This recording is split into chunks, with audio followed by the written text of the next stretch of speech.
طبعا وانت بتستقبل الكتاكيت بترفع الحراره ل 33 وبتهيالك اللي انت كده عامل اللي عليك وزياده وما قصرتش في اي حاجه.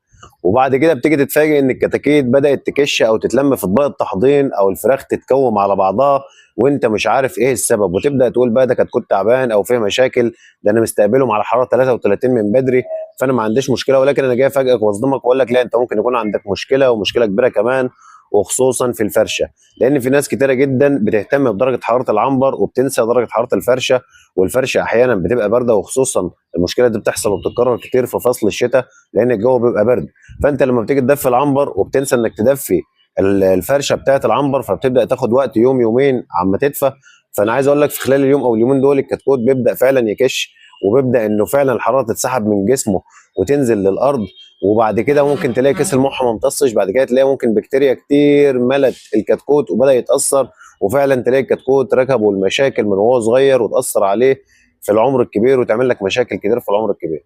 فانا جاي النهارده اقول لك ان درجه حراره الفرشه لا تقل اهميه عن درجه حراره العنبر. يعني مثلا انت لما بتدفي العنبر وبتسيب الفرشه كانك دفيت الجو، والسرير لسه سقعان زي ما هو، ما السرير الفرشه ديت هي السرير بتاع الكتاكيت. يعني كذلك انت برضه لما بتيجي تنام اصلا في الشتاء او في الايام البرد اللي قوي، بتحس ان جسمك دافيان بس رجلك سقعانه، ما بتعرفش حتى انت تنام غير لما رجلك تدفى. كذلك برضه الكتكوت ما بيعرفش انه لا يعيش ولا ياكل ولا يشرب ولا يتعامل طبيعي غير لما يحس بالمكان كله او البيئه المحيطه به كلها بالكامل دافيه. فرجاء يا جماعه نركز في التفاصيل الصغيره ديت وما نهملش. بتربي فراخ بيضه يعني لازم تبقى مفتح، لازم تبقى فاهم، لازم تتعلم كل يوم، لازم هتغلط كتير وهتتعلم كتير.